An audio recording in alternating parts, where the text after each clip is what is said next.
I know, like a cool. Oh, I've just touched the mic there. It's okay. Doesn't really matter. Newbie. Touching the set. Just getting Breaking used to my surroundings.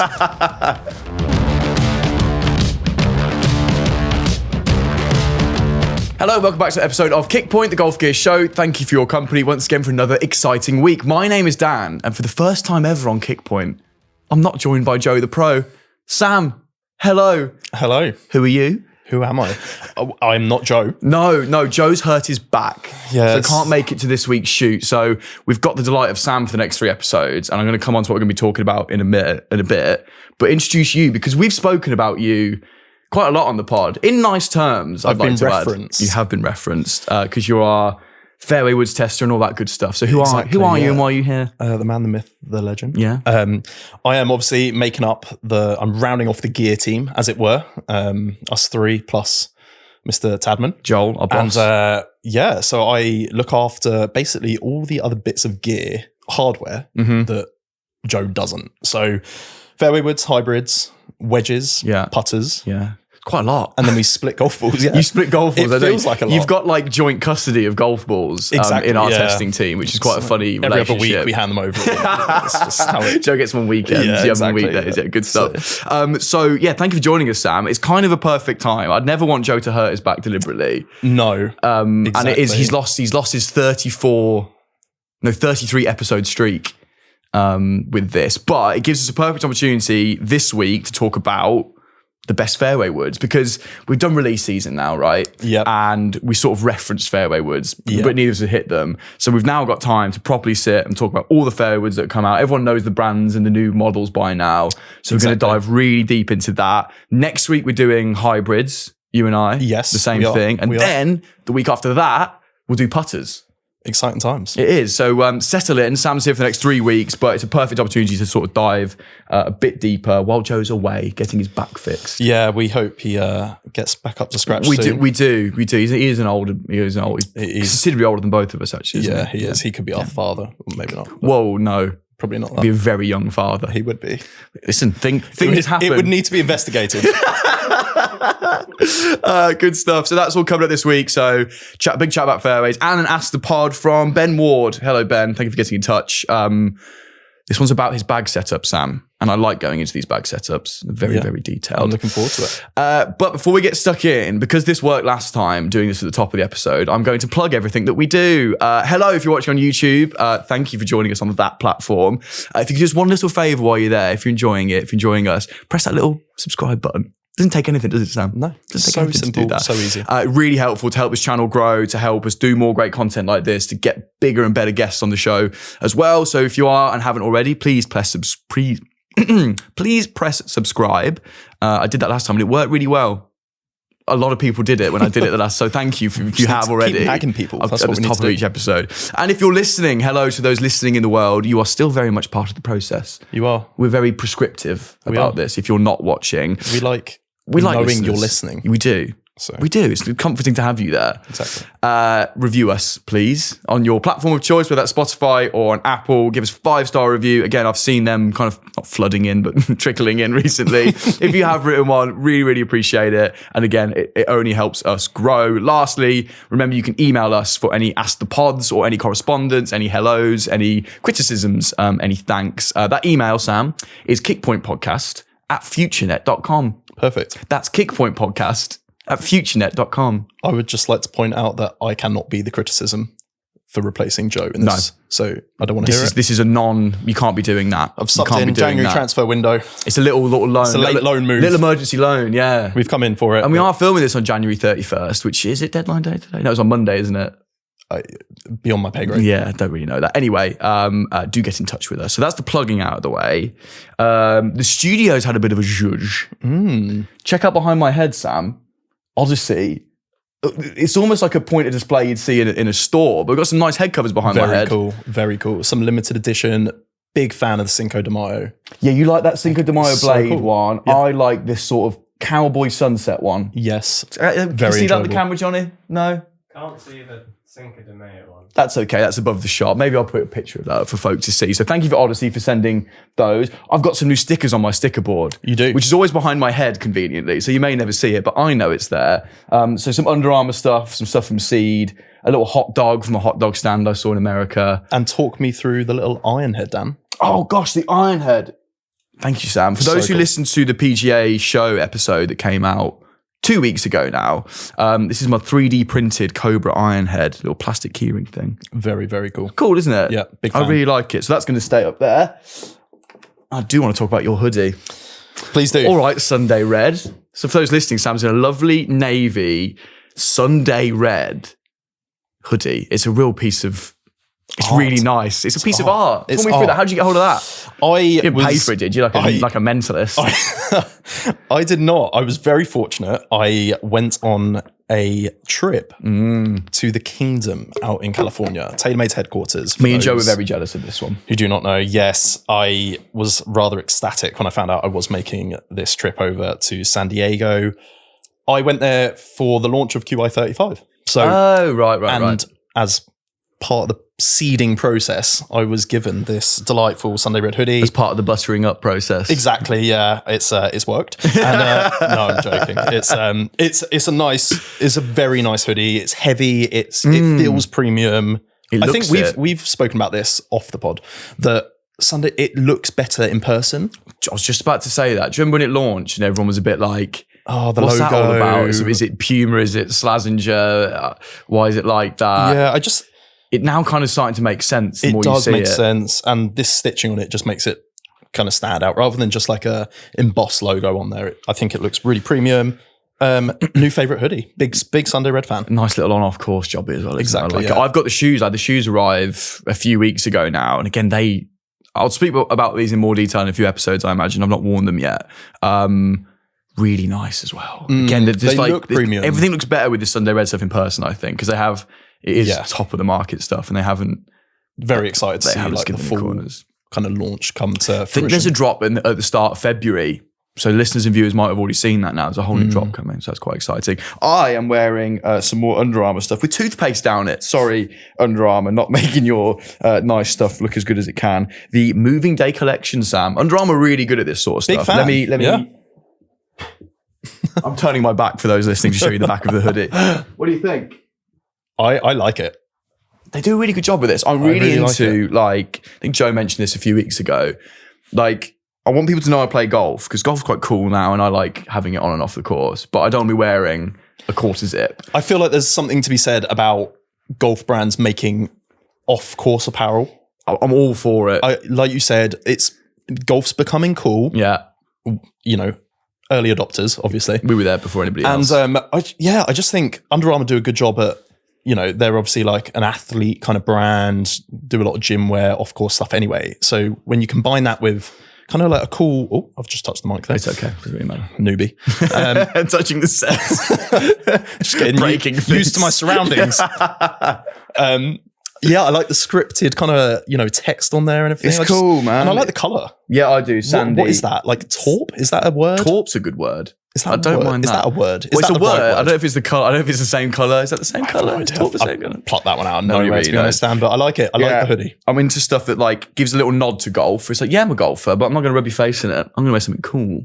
Unlike me, who's just I like Sunday Red. I like golf. I like Tiger Woods. So that Moving Day collection may still be available if you're into it. And I like it's like, so the theme of it is like Moving Day is obviously Saturday in a major or in a tournament. Yep. They've then gone like Moving Day, like when you're moving boxes around. So that's like the theme of it, like you're moving house. Very clever. Very clever. Very clever. I won't be able to think of that. So that's the scene set, folks, for those listening and watching. As I said, we'll get stuck into some fairway woods today, Sam. We are, yeah. So everyone should have done your homework.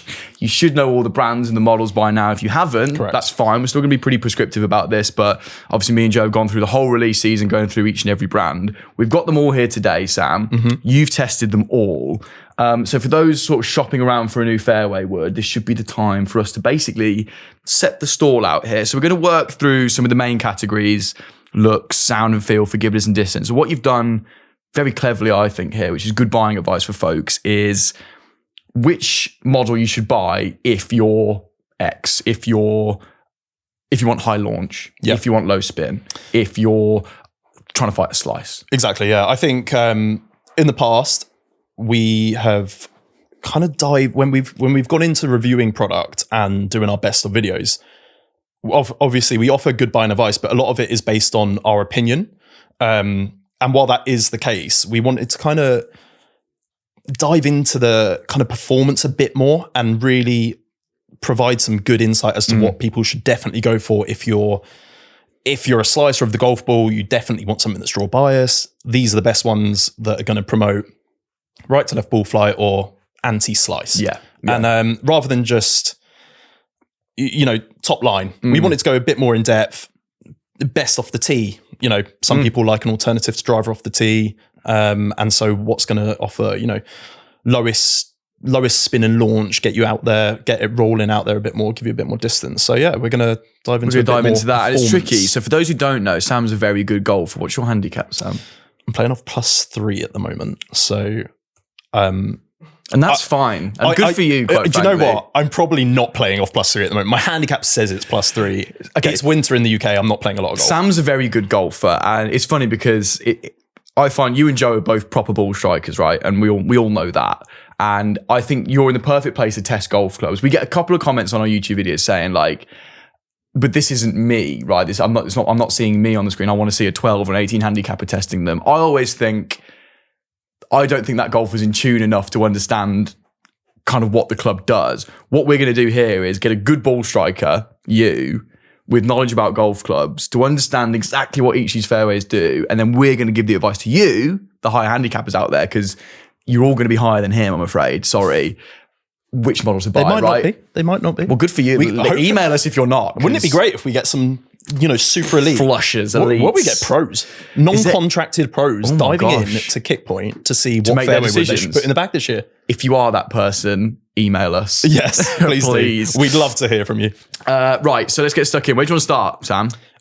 Should we kick it off with looks? I like starting with looks. I feel like I've said this with almost every club in the bag, but you have to like how it looks, because if you don't, you're not going to want to hit it if you don't like how it looks. Yeah. But B, there's something about it just inspiring confidence when you like the look of something down behind the ball. Yeah, Richard Bland said when we did our interview with him, it's the first thing he looks at with an iron. It's immediately down there. If it's an immediate, it can't be used. It has to have that immediate sort of sense of, I like the way it's shaped, and like you said, inspire a bit of confidence. Exactly, yeah. And while I would say there are clubs that, as a tester, we don't just test them once, we test them multiple times to make sure that, whether we're swinging it poorly on that day, it's unfair.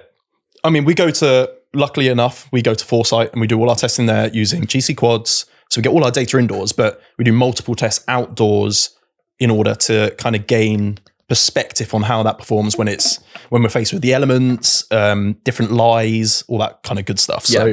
So, we want to do multiple tests, and obviously the more you get used to the look of something, the chances are you're probably going to like it a bit more. That's true. So there's definitely clubs that you put down initially that you might not like, but maybe on the second or third time using it, you've hit a few more shots of it, you start to like how it sounds and feels, then you might kind of like, just be persuaded. Yeah, don't. So you're saying don't totally write a club off if it doesn't look quite right. Exactly. I mean, if you hate it, obviously just it's probably a non-starter. Yeah. But if it's in the middle, run with it. Okay, looks then. I'm going to say, because I've not seen many of these in person yet. I've seen all the drivers in person, and my favourites for looks in the driver category were the QI35 by a decent schlep. Yeah. And I really liked Trixon this year for looks. Yes. So I'm interested to see if that's translated down into the fairway woods in your opinion. Yeah, I think what I think brands have done quite well this year, there's been a lot of kind of continuity with the clubs. That's good. Yeah. And that's where I feel like Strixon in particular have nailed it. They've produced a range that basically, the driver, the fairway wood, the hybrid, they're very uniform. So we've talked about this where that looks identical. I know the driver had a bit more of a protruding shiny bit here, but that is really similar. Yeah, so the driver obviously had some weight ports on the sole as well to play around with CG placement. And there's a few different models, isn't there, with the drivers. But just one fairway. It just looks amazing. Yeah, just one fairway, does it all. Do you like that? I quite like it. Yeah? Yeah, I think there isn't always the need to overcomplicate things. And you, for the first time, Strixon have put an adjustable sleeve in there, so you can play around with loft and light. So you can tailor this to how you want. And there's different lofts available from the get-go anyway. So providing you roughly know what you're looking for, if you wanted something slightly higher launching, you could either loft this up or you could go to a 5-wood and loft it down. So there's a few different ways you can play around with your fairway woods, but it just looks mega. And you've got this kind of carbon crown on the top there. What do you think about the step? So we agree that from the sole position, this looks lovely, much like the driver. I said in the episode we did about this with Joe, because the step isn't in the driver, but it is in the fairway. I hadn't seen it yet, and I kind of wrote it off for that.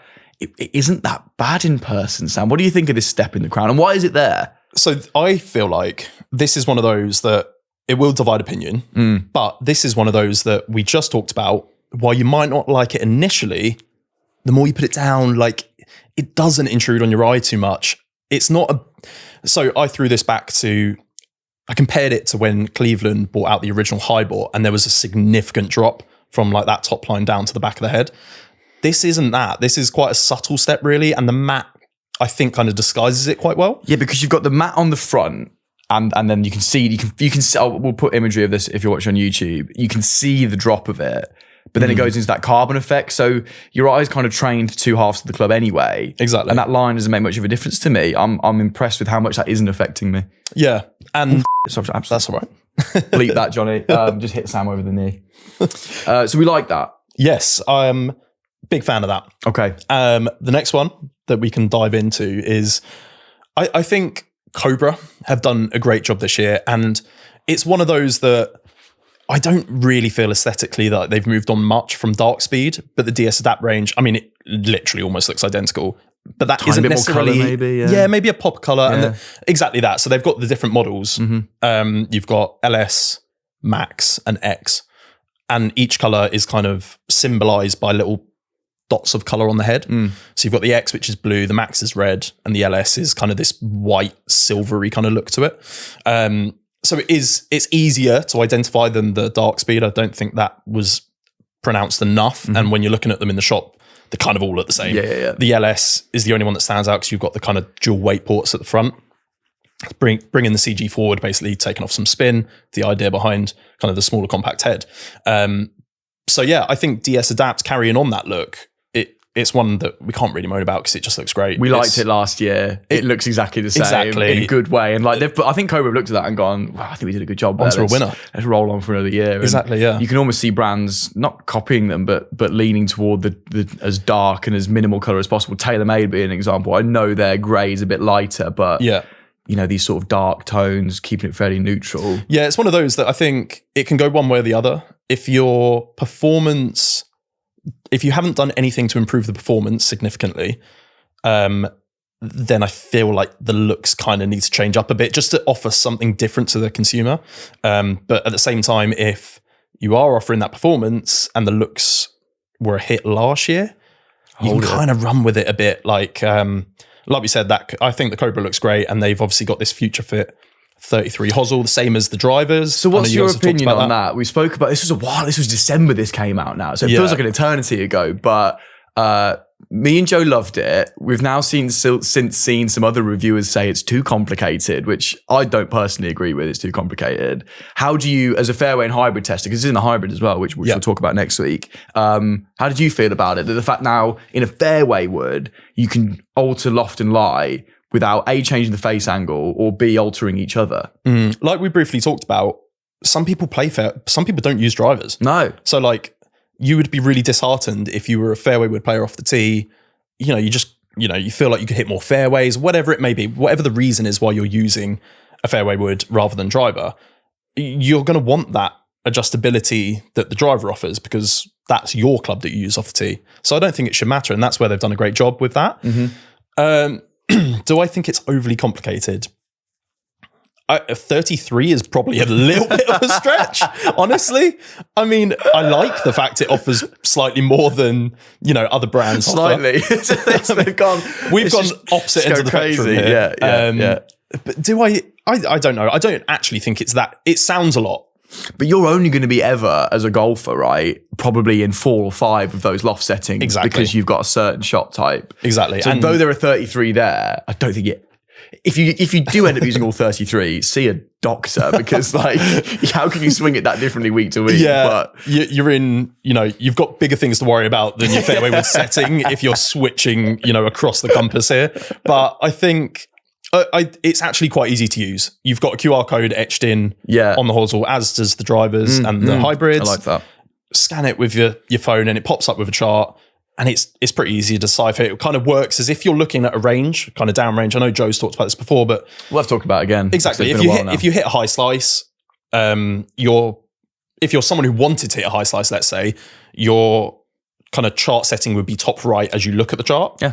And so if you do hit that shot, but you wanted to hit something that kind of goes lower and more of a draw by a shot, then you would move it to one of the settings low left. And so for that reason, it's pretty easy. It's fairly intuitive, I think, at the end of the day. And it doesn't take long either. And I think if you're taking the time to think about changing the setting of your club, you're probably on a driving range and you're playing around anyway, in which case you've got 5 minutes to scan and have a look and play around with the hosel. Yeah. So we like that. Cool. Any others for looks that you want to kind of give a shout out to? Yeah, I think, honestly, it's hard to beat the TaylorMade this year, QI35, just as a range. The whole range looks mint, it is... shelf appeal. I don't love, if I'm going to criticize it, the sole quite as much, just because of this bit. The off-center, we'll bring close-up pictures of this, the off-center TaylorMade down there, I don't, it's really picky here because you never see the sole. But a lot of sole chat recently. It's a little OCD, Dan. I know. We've got the Strixon sliding around. That poor Strixon's been hitting you and falling down. But yeah, otherwise, I think you're right. That crown is utterly gorgeous. It just looks $1 million, and you'll see it in the studio, $500, whatever it costs. Yeah, it's not cheap, but it's on par with other brands. Oh yeah, it's hard to do RRP chat because they're all the same. Exactly, but yeah, the chromium carbon finish just looks insane, especially in the sun. I mean, I was probably like wowed even more when I first saw this because I was in the sunshine in California. So it probably made these clubs kind of stand out a little more than the bleak kind of winter that we have here in the UK. I just think they look great. Each of the heads kind of offers something slightly different, which is what you would want. Yeah. You got the tour head, which is slightly more compact, doesn't have these kind of banner lines around the back of the head here. This is the core head. And then you've got the max head, which is slightly kind of stretched out, basically dragging the CG back, promoting higher launch and more forgiveness. But from a look standpoint, it just looks sexy, doesn't it? It's that infinity look as well. Like the fact that this strip that we saw on the likes of Sim, Stealth, that's kind of gone. You've got this infinity carbon crown, which was on QI10 last year, but I feel like it's more pronounced this year because you've got this matte look that goes over, and the carbon itself is obviously a lighter silver than the black gloss from last year. I really like the light silver. It just looks great. And I think that's going to be a hit with a lot of people. So the only thing I would argue about maybe is the kind of pastel green. Joe said the exact same tones on the bottom. I'm not quite sure. They could have left them off, quite frankly. I think it would look better if they were white or silver, just to kind of match in with the stealth kind of look. Because where did the green come from? Because where did that come? You're looking around, it's like greys and blacks, and you're like, oh, there's a bit of and it's not a poppy green. It's not like a bang. Here's highlighting some text. Like an elite green. Exactly. This is purely just a touch of color for the sake of it. Yeah. Like it's really got no reason to be there. It's got no reason being there. You've got absolutely no place at the bottom of that club. So, do one. I don't know why it's there, but I do like the mixture of kind of, you've got this like gloss kind of silver on the bottom. I think that looks quite cool to match with the matte head on the top. And that kind of, it was the same with the Strixon. Let me lift the Strixon up. I feel really bad. Go on. Sort of killed it. It's just been left on the ground. So are these your top two then, you say, for look, Strixon? I would say so, yeah. I think TaylorMade probably just etches it just with that kind of look. But in terms of, the top three, Strixon, TaylorMade and Cobra kind of front runners on that. Lovely. Okay, let's move on then, because looks are A, subjective to our opinions, and B, superficial. What isn't is something like sound and feel, which is an important one with the club. I still gain the old G425 Max 7 wood, which has that big old ting in it, which I like because it makes you feel like the ball's going nice and high in the air with loads of power. Okay. So people are quite, I think, attuned to the way they like sound and feel of a club. So which one stood out for you out of all these fairway woods we've got next to us here? So while it's out, we'll talk about Strixon again. Oh, Strixon's having a lot of love. Yeah, it's sneaky having a good year. It's good. It's they do have the carbon on the crown, but as a full kind of titanium structure, it is slightly louder. I'm someone who's kind of always preferred a more muted, like dull thud-like kind of sound that you get from the likes of TaylorMade, and Callaway do a good job of that as well with their kind of thermoforged carbon crown this year. Really kind of makes it sound more muted. But so it's a slightly more lively kind of sound and feel, but it feels like hot and it feels fast off the face. And what I really like is the fact that we'll get onto that later, but that's replicated with the performance. It's like stupid quick off the face. And so if you've got something that sounds and feels quick off the face and then it isn't when you see the data, you're like, oh, that's disappointing. Doesn't add up, does it? Yeah. It's gutting because you feel like it should be really quick.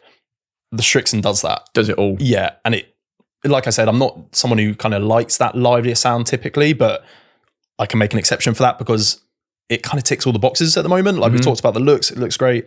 I'll talk about performance later, but that kind of combined with sound and feel, it's kind of putting the whole package together here. I think we might be seeing what's coming later in the episode, maybe. So if we wanted something at the other end of the spectrum, then that is that sort of duller, thuddy noise. Which one of these offers that?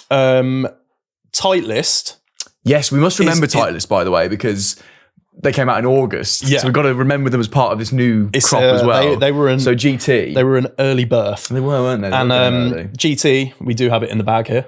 It's on your side there, Dan. Oh, not the bag down, Sam. Strixon's gone coming again. down today. Strixon's gone again. Hates it. Ooh, GT3, go on then. GT3, yeah. So Titleist, they fall in between. They're certainly not lively, like because of the likes of, I would say, Strixon and Ping, kind of front runners on that. More, I wouldn't say tinny because that I feel like that does it a disservice. Just louder, higher frequency. But they fall in between the kind of likes of the TaylorMade Callaway and then your Strixons and Pings. Okay. So if you want something that kind of feels and sounds that middle ground, Titleist are the way to go. What I do like is that it sounds like a Titleist. And I know people say... What does that mean? I know. People are going to be like, great, okay. And especially as we're not hitting any golf shots, people listening are literally going to be like, well, what on earth is he talking about? But when people say it sounds like a Ping, people know what you're saying. It's you're used to that loud sound. And Titleist do a really good job, not just in terms of the sound and feel, but the looks as well. Looks like a Tightlist. Yeah. It's very classic, modern, especially the GT3 is more like a pear shape compared to... Just God, it's the first time I've seen that in person. That's a gorgeous golf club. GT2 is kind of slightly more stretched, slightly larger head, kind of looking for someone wanting high launch, low spin. GT3 is much more workable. You've got this weight track on the bottom here. To basically center or reposition CG depending on kind of your normal shot shape and where you like to see the shot shape. But yeah, it falls in that middle ground. I just think it sounds really nice. It sounds solid, not overly loud, not overly quiet. So very traditional is the way I would put it. And that's very well represented by Titleist. That is classic Titleist. That is Titleist all over. Very traditional. Okay, any others that stand out for sound and feel then before we move on? I'm going to jump into this one. This is probably, I'm going to balance that there. This is like a game of, it's like a game of Jenga we've set up here, isn't it? Where are we going into? This one is going to surprise people. Oh, it's a little sneaky one. Tell us about this. Tour Edge. Hello. So this is the C725. Long-winded name because it's also got Tour Edge Exotics C725. Longest name in golf. Rubbish. However, this just flies under the radar. Does it? 250 quid. Is it? And the performance matches. Have a little goose at it. Just have a look how good that looks. It's impressive, isn't it? I'm saying that. It looks a lot more impressive at address than I think the Soul. The Soul's but you do get the technology of the weight port at the bottom there. Yeah. You've got a forward weight to bring CG forward, take off a bit of spin. You've got a carbon crown. Adjustable hosel. That's all in there for 250 quid. And that is, unfortunately, cheap in this day and age, isn't it? Seriously cheap. And I just think it looks great. But that carbon crown really gives it a muted sound. Okay. And I think typically with slightly cheaper golf clubs, they don't implement carbon into them often, and they can often sound quite tinny. If you come this level down from Tour Edge to like what's going to be the price point, like a McGregor, a Ben Ross, you something like that. Exactly. I know exactly what you mean, just because of the material that's in it. Exactly, yeah. And this sounds just so it's hard to describe how it sounds. It sounds pure. Yeah, sounds are really tough to do. It is. Like, how do you describe sound with words? I feel like sound and feel are very closely linked. Yeah, and if it feels very kind of soft, compressed off the face, it's the way it sounds as well. Much more muted, much more online with kind of TaylorMade and Callaway in terms of that sound. And a much cheaper price point. So that's a little sleeper this year then, Tour Edge. Is it a brand you don't really think of, but we should probably give a lot more respect and I know to, Joe really liked the drivers as well. Yeah, he did. And so it's not a one-off. The range is solid altogether. So yeah, if you're looking after who are you looking after? If you're looking after Tour Edge, make sure you look after the Tour Edge. If you're looking for a new fairway wood, slightly cheaper price point, but sounds and feels really solid, then there you go. So you're dropping down in price, but not feeling like you're losing out on quality or feel or the kind of things you expect from these really kind of expensive ones. Exactly. Very good. Okay, Tour Edge, welcome. Right then, let's do a couple more of these little things. Forgiveness is now going to be. I wonder what the average handicap is of our listenership. I hope. Well, if you're watching on YouTube, comment. I want to know. I'm obsessed with where people are from. Not in a weird way. I just like to know where people are from. We don't need your exact address. No. State, county, social security number. Just the easy bit. Just drop it in there. But let's know what handicap you are. I reckon we're going to be just like the world is and the sort of broad average 18. I reckon that's going to be our bit of this and a bit of that. Anyway, I think so. Everyone wants forgiveness though. Everyone does want forgiveness. So which ones kind of stand out in this field? So interestingly, TaylorMade and Callaway release multiple models. So like I've talked about before, you've got with Cobra even, you had the X and the Max. TaylorMade is the Core, the Tour, and Max. And then you've got Callaway, where you've got Triple Diamond is their Tour offering. You've got the Core / standard model. Now, isn't it? Yeah, just Elite. Yeah. And then you've got Elite X is their more forgiving kind of model. But what I found when testing, here we go. This is personal experience, and I urge everyone when you are testing, as much as I'm offering you some advice here on my findings, go and get fit. Oh, of course. Go and test the product yourself before committing. Yeah. To make sure that it is what you want, because how something performs for me could equally perform differently. When it's been fitted for you as well, that's the point. But it's like, this is a nice starting point for folks to maybe go, let me try X, Y, and Z. Exactly. Sam said they're good. And TaylorMade Core, I found, was actually more forgiving than the X model. Interesting. There's a few reasons why this could be. X model is slightly more draw biased. I naturally draw the ball anyway. So you seeing a lot of lefts. Exactly. And so during my testing, what we did this year, myself and Joe, with our testing, was to put some quantifiable data with our forgiveness section so people can actually see what we're talking about, rather than us just going, feels good off the toe and heel, don't lose a lot of distance. But here's no quantifiable. Yeah, we've got no way we can actually justify this, but this is just what we think. So how do you quantify distance? Forgiveness. Bit of maths for you here. Go on then. Oh God. I know. We struggle. We're writers, aren't we? At the end of the day, not mathematicians. No. But we have basically gone from your shortest hit during testing to your longest hit. What the difference is. Bit of front back dispersion. Exactly. And then we'll do side to side dispersion. Okay. Furthest left shot to furthest right shot during testing. Add those two numbers together, divide them by 2. It sounds way more complicated than it is. This is very simple math. Should you write this down? We can whiteboard out. Yeah, we could get a whiteboard out. So it would be, for example, your shortest was 220. Yeah. I mean, random numbers here. Your longest Let's go even numbers, make it easy. Yeah, I'm sorry. Your shortest was 200. Yep. Your longest was 250. Yeah, so that's 50 yards. That's 50. You take the number 50. Yeah, take 50. Your furthest left was 5 left. Yeah. Your furthest right was 5 right. Yeah. That's 10. Yeah, so that's 60. So you added 50 and 10 together for 60. Divided by 2. I can do that. Divided by 2. 30. 30, and that's your forgiveness score. And this is a good little thing you've made up. Yeah. You made it up. Essentially, yeah. But it's a clever way of doing it. Industry leaders in forgiveness scoring. Golf month. We know what we're doing over here. We know what we're doing out here. So that's a clever way of doing it. That's essentially how we've come up with a way to provide some data in order to show people. More than just anecdotal. Exactly. Yeah, it felt right, because that's fairly useless. Exactly. So, right. Like I said, hit me. The X model or more forgiving models typically are slightly stretched. So center of gravity, like high MOI, center of gravity kind of pulled back, and often a draw biased. Those looking for more forgiveness are typically those who would probably swing over the top a little, kind of chop it up in the air, a lot of spin, high kind of floaty right shots as a right-handed golfer. I know you're a left-hander. Thank you. I am. So we don't want to, do not exclude us. No, exactly. We want to be inclusive in our testing.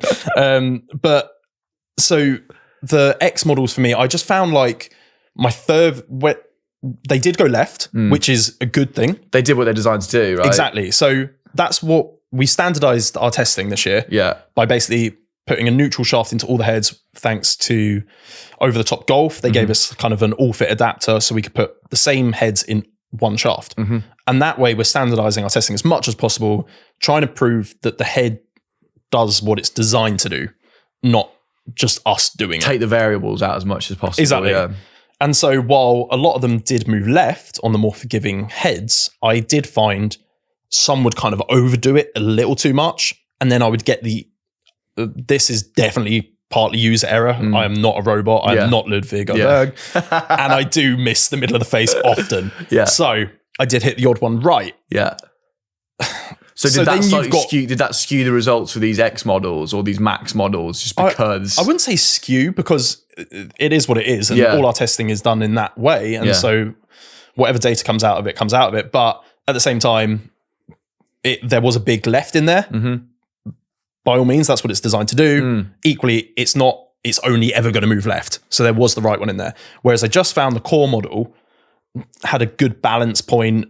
I did miss left and right, but which is fine. The variables, the dispersion was far, less than the X model. So that's an interesting. And I found that with the Callaway as well. Interesting. So they're two. So the TaylorMade and the Callaway core models, we'll call them. Core model. I don't know if core is exclusive to TaylorMade. They don't like that. Neither of them like that, but we're doing that for us because it's easy to understand. Give it a name. Give it standard. Standard? Or TaylorMade QI35. There you go. We just won't call it anything else because that is the model. That is the model. Callaway Elite. That is the model. But then people think we're talking about the whole range. We're getting into semantics. So we are. Carry on. We're diving way too deep. But there was one that was a standout. You probably would have guessed. It's the Ping G440 Max. Ping do what they do. They do it effing well. They do forgiveness. And that's fine. Effing well. Effing well. Forgivenessing well is what I meant by that, obviously. Well, of course, yeah. Just so good. just I wouldn't say actually so good is probably a little bit of a stretch if I'm honest, because I was slightly underwhelmed with the Fairway Woods as a whole. So they do have the LST model, which is at a fairly punchy price point. Mate, the price point of that, I think it's 600 US. Which is just over. Balmy. And I remember when they bought the LST one of the G430 out, which came late because they couldn't. They'd only bring a product out when it's ready to go. So I'm like, that's fair. It's the tungsten in it. It's mad. You really have to find some benefits from that LST to want to spend 600 bags on it. And to be honest, I just didn't. I found them very similar in performance, which is probably credit to the Max model more than anything because you get it for a lot cheaper and you get it in the same kind of performance.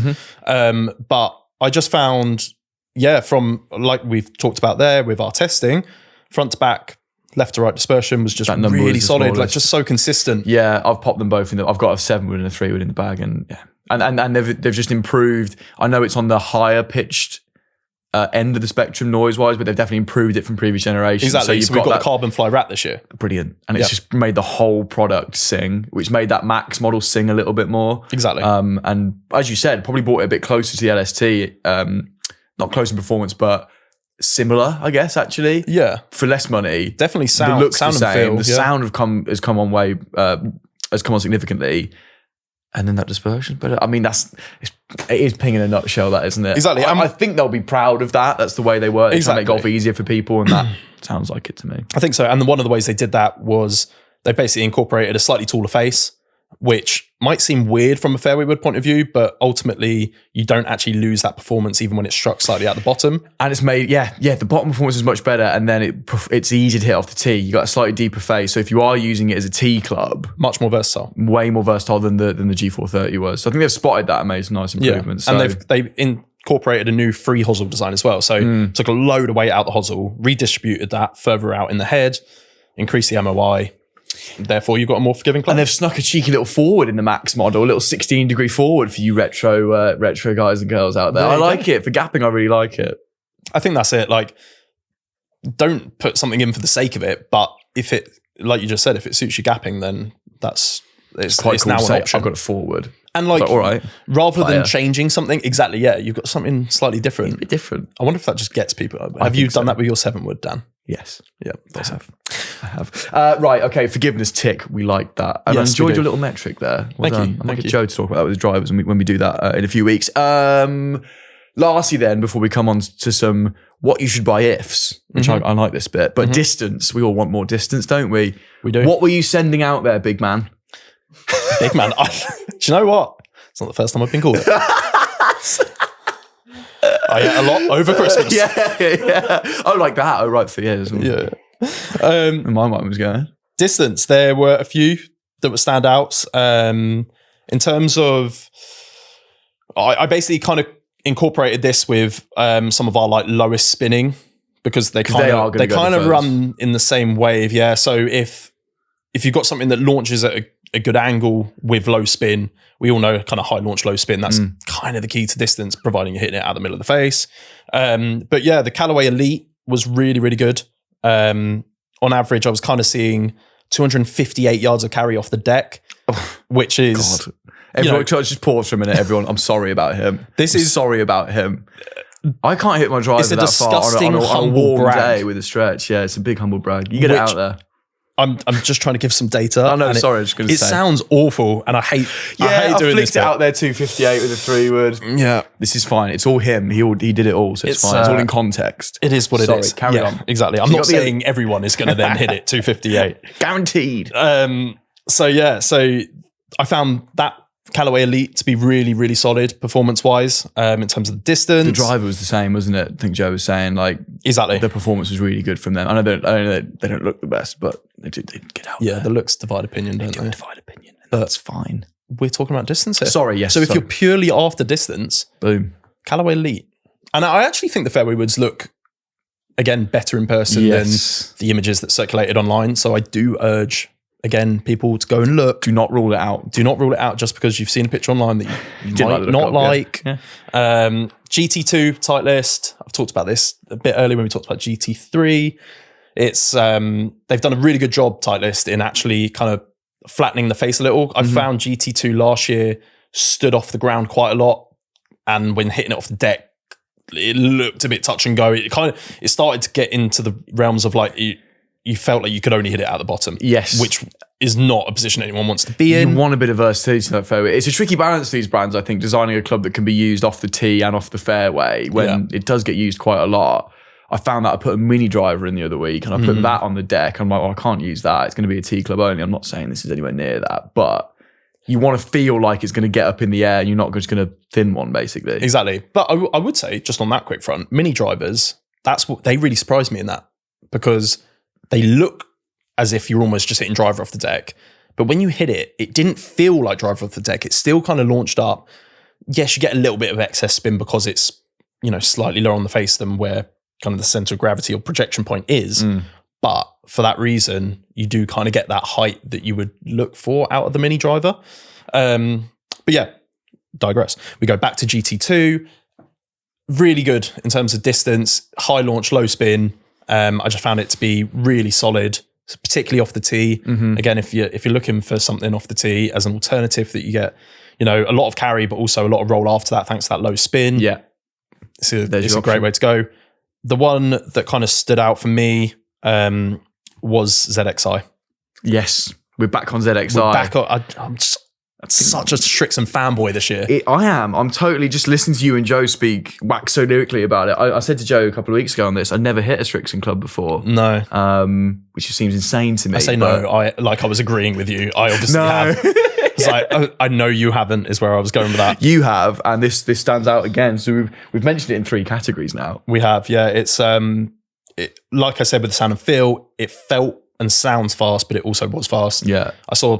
I think 264. It was my longest carry off the deck on average.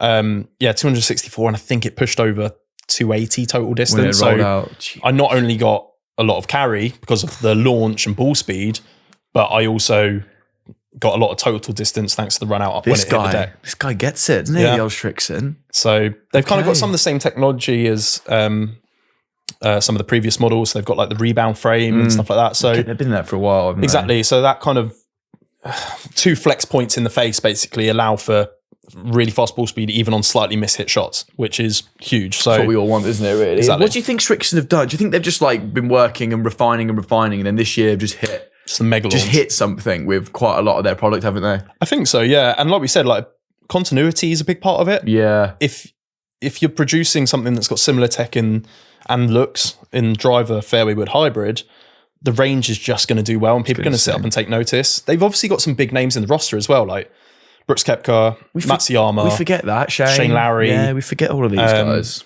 So they had a win a couple of weeks back on tour. Hideki won in Kapalua. You had Hideki. Guy just won on the DP World Tour, a Spanish. This is really bad. I do not know his name. But he was using some wins. He was a Strixon Cleveland ambassador all the way through. So it's another win for them. I'm pretty sure it was all the way through. So it's going to be a sneaky good year for Strixon, I think. Non-contracted players. Oh yeah, sit up and take note. Remember, if they're watching, hello. This random person. The way to go. We have no idea who this is, by the way. Probably nobody. It could be Koepka. It could be Koepka. I doubt that highly. No, he's a Strixon Cleveland ambassador. So he's an ambassador. There's every chance he's got that in the bag. But once like the what's in the bag starts to settle down come the spring, can't wait to see these non-contracted players, see what's snuck in. Yeah, really interesting to see what they put in play. There's a lot of good product available for different reasons. Yeah. And so, yeah, it'll be it's really funny because it's like, would you agree that the 3-wood is the hardest club to get right? And once you get one you like the look and feel of, it's hard to want to change out of it. I see a lot of tour pros, Bob Mack with his burner, who had an M6 in the bag till recently. Aaron Ryan, an M6 in the bag until recently. Yeah, it's like, so I ain't changing. Koepka, before he was snapped up by Cleveland Strixon, he's had, I think it was an M2 tour. Of course, yeah. So we're talking 2016, 17-ish. Yeah. Was when that came Bland out. Had an old one in, you know what I mean? Like, I see a lot of these guys go, that's my 3-wood, I ain't changing that. So. I think it's one of those that it's often used if driver's not behaving, you're going to hit 3-wood off the tee as an alternative club, put you in play. And for that reason, you want something confident.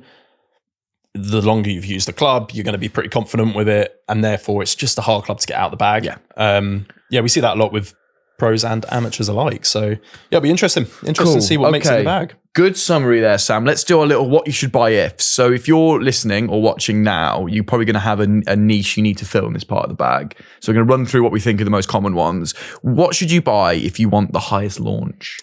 If you want the highest launch, then there are a few. I'm just having a look at my notes to refamiliarize. Because what we're talking here, high launch, i.e. off the deck, i.e. if you're coming into greens with fairway woods quite a lot, if you're, I don't know, maybe a slower swing speed golfer coming in from 200 and a bit yards with a fairway wood in your hand and you still want it to come down nice and soft. Yeah, so you're looking for something that, obviously launches high, has a fairly, I wouldn't say high, but moderate spin rate and therefore kind of steeper descent angle. You're going to hold greens even when they firm up. There are a few that kind of stood out. Mizuno ST Max, we've got it front and center. We've not spoke about this yet. There she is. That is not new. It's their newest. It's their latest release that came out last year. Was really solid. I found like it does spin more than a lot of other models, but for that reason, helps it kind of climb up in the air and is brilliant for hitting into greens. What else have we got? We've got the Callaway Elite X. So this is where their more forgiving option does come into play. For those that, like we said, are hitting into greens from distance, want something that kind of high towering ball flight with obviously a touch of draw to it. Hopefully, hopefully. Callaway Elite X is a really good option there. I saw that launching at, I've got 11.9 degrees on average here, which was my second highest launch that I saw out of all my testing. Yeah. And then we've got the Callaway. We go back to TaylorMade and the core model again. So this just... This core model does everything. Yeah, it's like boy wonder. This thing. It's like... It was my highest launching just by 0.1 of a degree. So 12 degrees of launch. Important 0.1. And I saw 3,200 kind of revs of spin, which is right in the wheelhouse for me. Like that's almost bang on where I'd want to see a 3-wood spinning. And so that kind of high launch, good spin combo meant that I just saw like super high ball flight that it wasn't knuckly because as soon as you start dropping in spin, which the Strixon was lower in spin, but that's why I got loads of distance out of it. TaylorMade just kind of hovers and stays in the air for a good amount of time because of that spin on it.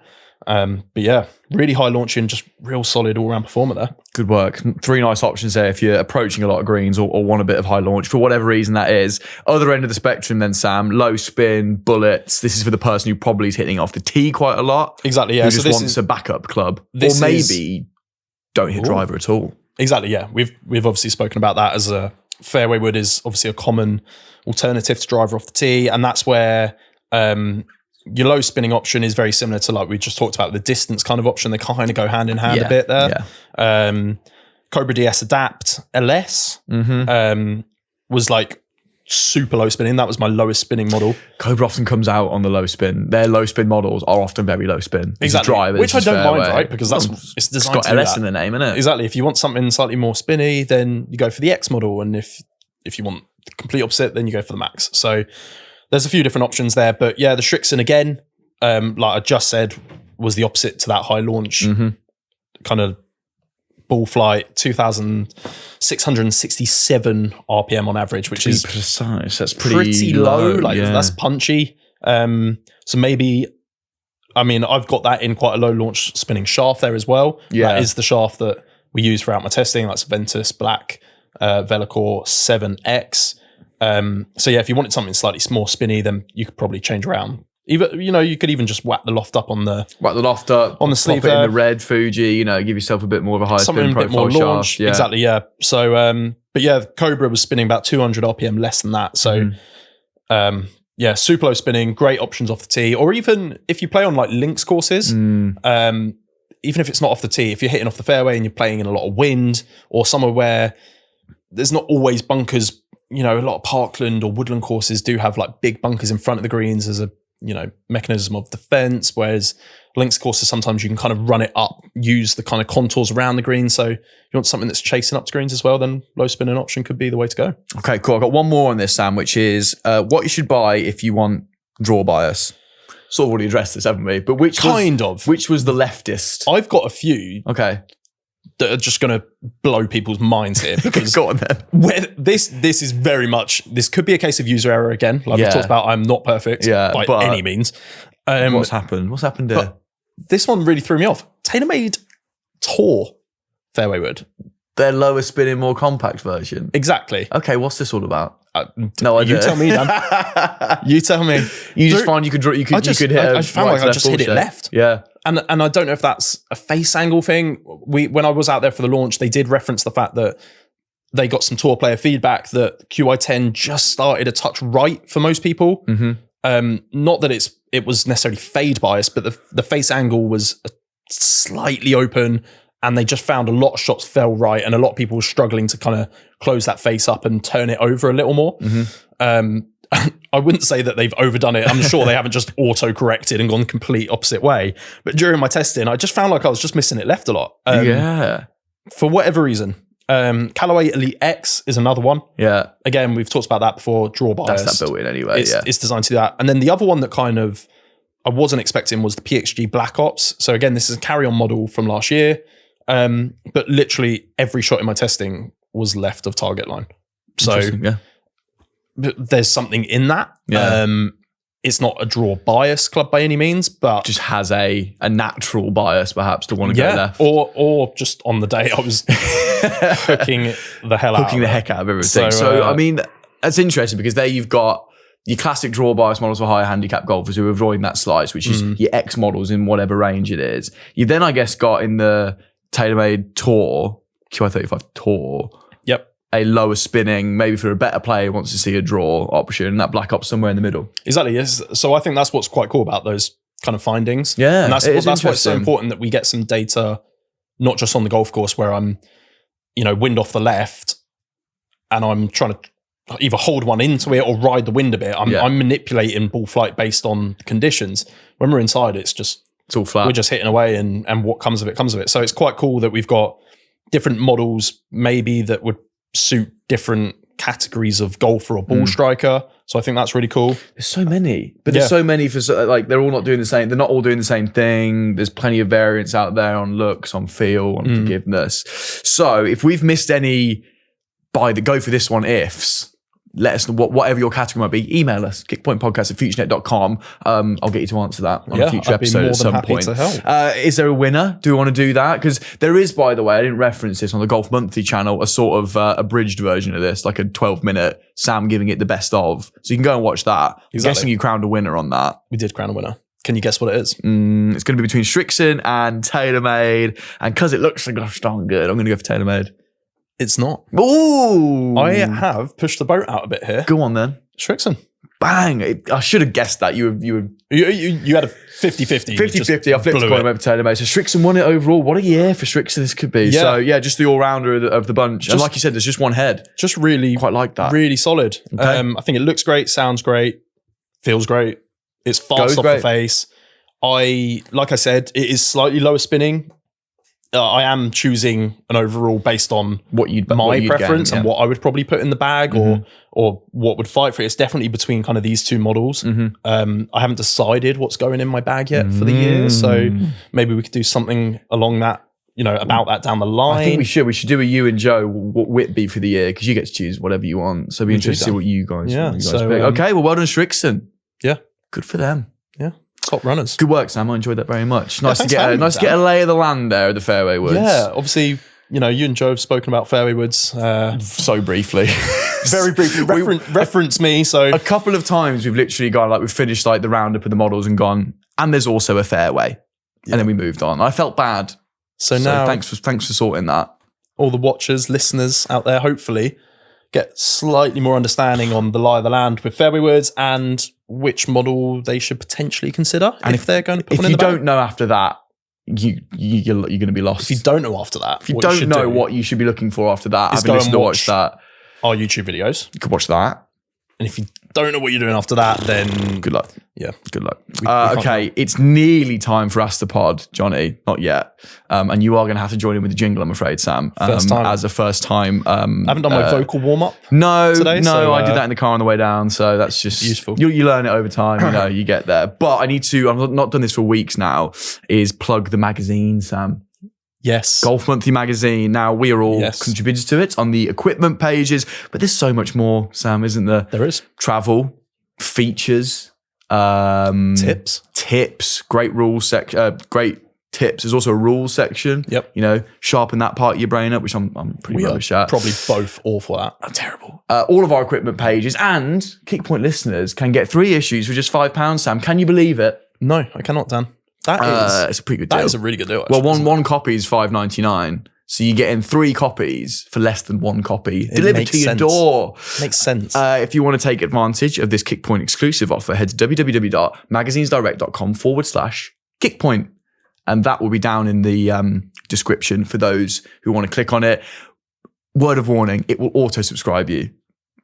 I hate this. You're in forever. If you don't want it after that, I think it's $24.99 for 6 months. If you don't want that, remember to unsubscribe. The last thing, obviously want you to subscribe because this is, the magazine we work for. But I don't want you to go, Dan and Sam blooming led me down the garden path then. I didn't want 6 more. Dragged them in forever. But I think after those first 3 issues for £5. And you get to hear more of our thoughts on equipment. Way more. I've got a column in there. Perfect. I know it's broadly rambling, but anyway, that's your offer. Take advantage if you'd like to. I think it's for UK folk only. I'm pretty sure. Maybe Irish? Potentially. I think the Irish can get it. Airports. Big airport guy. But they're ordering it to their house. Oh, that's true. Can the Irish do it? I should have looked at it before. Anyway, that's that. It's time, Sam, for our favourite part of the show. Here we go. Ask the Pod. Okay, I'm going to time you in. Are you ready? Not yet. Ask the Pod. Ask the Pod. Ask the Pod. Ask the Pod. Hey, Matt. Look at there. Thank you. Good work. You obviously been listening. I'm a keen listener and subscriber. You were pretty dialed into that. Yeah. And this is our favourite segment of the show. Hopefully your favourite segment of the show as well, because it's when you get to get involved. You can email us or put it in the YouTube comments or DM us on Instagram. We've got an Instagram page. I keep forgetting about that as well. Any method of getting in touch with us, ask us a question and we will answer it like we're doing today. We basically cannot hide. You can't, there's no way you can't ask us a question. We are available. And pretty much, you can ask pretty much anything to do with equipment because this is one, have we done this before? I think we have. Not this specific question, but help me with my bag. It's like a bag clinic, this. So hello, Ben Ward. Thank you for emailing us. Hi guys, long time listener, first time asker. I'm not in any sort of predicament. That's good. It's a nice way to start an email, isn't it? I'm not in any predicament or wanting to change, but I'm looking for your thoughts on my bag setup and what I could be leaving myself short on. I'm a 17 handicap and on looking to improve after pushing myself lately. I've dropped 5 strokes over the last 2 or 3 months. He's in that stage where he's on the decline. You just come absolutely flying down for no good reason. You're like, what the heck's going on? Brilliant stage in golf. When you might play regularly for 6 weeks and you just get into a bit of a rhythm. It's so much fun. And he's coming up to spring, summer. So actually, no, he's in Australia. So he's the other way around. He's coming up to winter. He's hit his peak. Yeah, this is it, Sam. Sorry, not Sam. What's your name? You're Sam. Ben. So thank you for getting in touch from Australia. That's all good fun, isn't it? So he plays on firm and fast, as you might imagine, down there, golf courses. So here's his bag, Sam. Driver, TaylorMade Sim, 12.5. Like it. 5 wood, Cobra F9, 18.5. 4 hybrid, Wilson FG Tour, 21 degree. 5 hybrid, this is where it gets a bit saucy for me down here. 5 hybrid, Cobra F8 1 length, 25 degree. That's fine. Don't know why it's suddenly a 1 length. We can come on to that in a minute. The irons, sorry, I shouldn't be laughing. Ping i2 plus 5 to lob wedge. Okay. We're going to come on to that. Ball, Vice Pro, fine. My average drive is 200 meter carry. I don't know what that means. I can't process meters and yards. Can you? No, that's hard. So I think you add 10%. So it might be 220 yard carry. Yeah. It's good effort for a 17 handicap. For the sake of today, let's just roll with that. Can't do meters. With a decent rollout to 275 meters. Is he playing on the M25? The firmest ground. 75 meters of rollout. I mean, he didn't, specifically say where in Australia, but you'd have to imagine that's around the sandbelt. It must be a sandy bit of town that. That's really quite amusing because I couldn't get 75 meters of rollout in any part of the UK. No, that's it's a lot. And again, what the heck's a meter? Jeez. Right. So that's him. More background. Love the shape and feel of my irons and wedges ever since the first time I picked them up. So it's that classic Ping i2 shape. A lot of affinity for that, isn't there? There is. Ping are very good. They're with Titleist in the realm of they reproduce clubs, not for the sake because they know they're going to do well, but there's a lot of continuity throughout their ranges.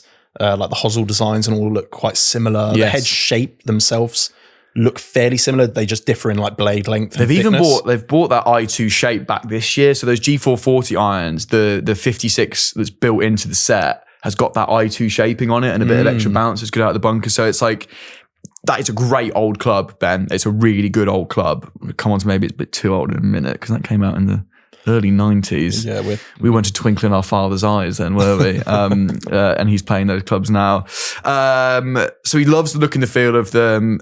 He's put them in for 2 years. So it's always in the back of my mind that I'm leaving myself strokes and spin on the table. Do you know what that means? Playing such old gear. It's an interesting sort of nagging back of the thought, if you hit a bad shot, then maybe you're like, is that my equipment? Could I be getting more forgiveness out of something new? So what are your thoughts on my bag setup? And do you think I'm leaving myself behind by playing such old gear? Am I leaving multiple strokes just through technology? And what would you recommend in today's gear to look and play similar to those eyes that you clearly love, Sam? So let's tackle Ben's bag. Where do you want to start? Should we just start at the top and work our way down? Yes. I feel like that makes sense. That makes sense, doesn't it? So driver, Sim, brilliant driver. Fine with that. 12.5. I don't know what your swing speed or your shaft setup is. So we'll just say that 12.5 degrees is fine. You seem happy with that. I mean, what was he getting? 50 meters of rollout? 75 meters of rollout on a good 75. one. So with the 12.5 degrees, must be launching, coming down, hitting the hardest course on planet bouncing Earth. 40 feet in the air and then taking off. So, I mean, Sim was super popular. I loved that driver. It's current enough. I typically do say within every 5 years, you probably notice a noticeable jump in technology enough to warrant maybe upgrading, but we're not quite there yet for him. I think Sim, yeah. As long as you're happy with the shaft. They've got the adjustable hosel. So if he ever wanted to change shaft, he could easily do that, or he could just loft down if he got a bit quicker. So. Yeah, I'm equally happy with the Cobra F9. That was a brilliant club franchise. He's gone 5 wood, that's fine. I'm guessing he uses it off with that 12.5 degree driver, a 15 degree 3 wood would be clashing. So great work, 5 wood, love that.